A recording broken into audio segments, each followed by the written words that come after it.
बोलो जयकारा बोल मेरे श्री गुरु महाराज जी की जय। 5 सितंबर 2025 परमहंस अद्वैत मत श्री श्री 108 श्री स्वामी स्वरूप आनंद जी महाराज। सौजन्य लेखक तथा प्रकाशक Shri Paramhans Advait Mat publication society Shri Anandpur. Compiled by स्कडेवान। आज का पाठ आगे पेज 193 से 195 तक। सत्संग पंजाब में। अब आपका पुनः पंजाब में आगमन हुआ। यहाँ पर महात्मा जनों के सत्संग से कुछ लोग तो उपदेशी बन चुके थे, कई तो आपके श्री दर्शन मात्र से ही श्रद्धालु एवं प्रेमी बन गए। आप सन 1926 में चकौड़ी स्थान पर विराजमान थे। उन दिनों लक्की मरवत की संगत के प्रार्थना करने पर आप लक्की मरवत उनके साथ गए और वहां सत्संग का प्रवाह चलने लगा। एक दिन आपने मौजवश प्रवचन फरमाए, एक दिन इस नश्वर संसार को छोड़कर यहाँ से कूच करना होगा। इस दुनिया को इसलिए मुसाफिर खाना कहा गया है क्योंकि इसको एक दिन छोड़ना ही छोड़ना है। ये धन दौलत मकान व सामान जो इस मनुष्य ने बड़ी कोशिश से जमा किए हैं, सबके सब यहीं पर पड़े व धरे रह जाएंगे। संबंधी तथा परिवार के लोग जिनके साथ मनुष्य का बड़ा हित व प्यार है, जिनके मोह में मनुष्य ने सब कुछ भुला रखा है, रैन बसेरे के साथियों की तरह हैं। जैसे पक्षी रात्रि समय वृक्ष पर आकर इकट्ठे हो जाते हैं और दिन होते ही सब अपनी अपनी बोलियां बोलकर उड़ जाते हैं, इसी तरह से जीव ने भी एक दिन सबसे बिछुड़ जाना है। मनुष्य के जीवन को पानी की एक चलती धारा के समान कहा गया है, जो ऊंचे नीचे रास्ते को पार करती हुई गुजरती चली जाती है। मनुष्य की जिंदगी भी इसी तरह है। मनुष्य का जीवन भी ऊंची नीची घाटियों को पार करता हुआ समाप्त हो रहा है। समय रूपी सूर्य मनुष्य की जिंदगी को बर्फ की न्याय पिघलाता जा रहा है। श्वासों के आने जाने की गति जीव की आयु को हर समय कम करती जा रही है। सूर्य सुबह को निकलता है और सायं को अस्त हो जाता है। सितारे रात को चमकते हैं और प्रातः मंद पड़ जाते हैं। सब ऋतुएं अपने अपने समय पर आती और चली जाती हैं।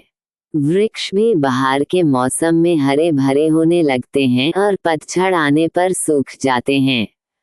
इसी तरह सृष्टि का चक्र चलता रहता है, परंतु अफसोस इस बात का है कि इस जीव की उम्र जब एक बार खत्म हो जाती है तो पुनः लौटकर नहीं आती। इस मनुष्य के लिए सिवाय अफसोस के कुछ नहीं छोड़ जाती।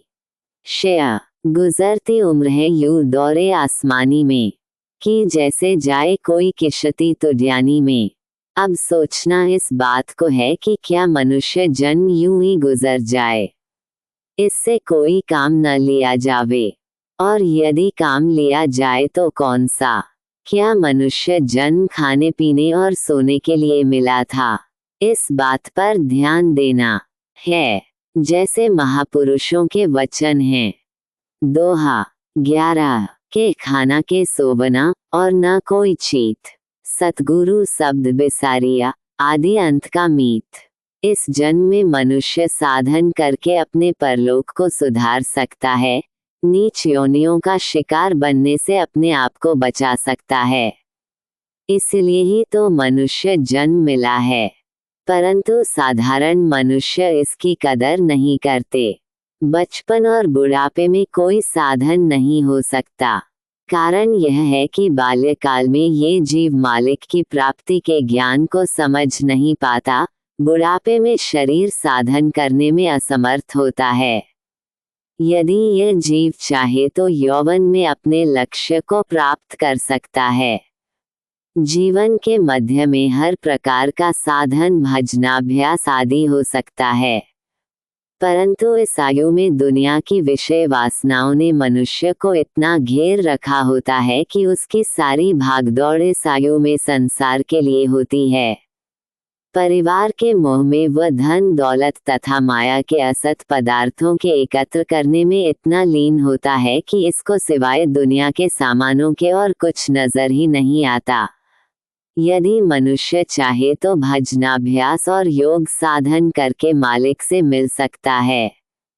ये सब काम मनुष्य योनि में और इसी अवस्था में ही किए जा सकते हैं। शेष पशु योनियां तो केवल भोक्ता ही भोक्ता हैं।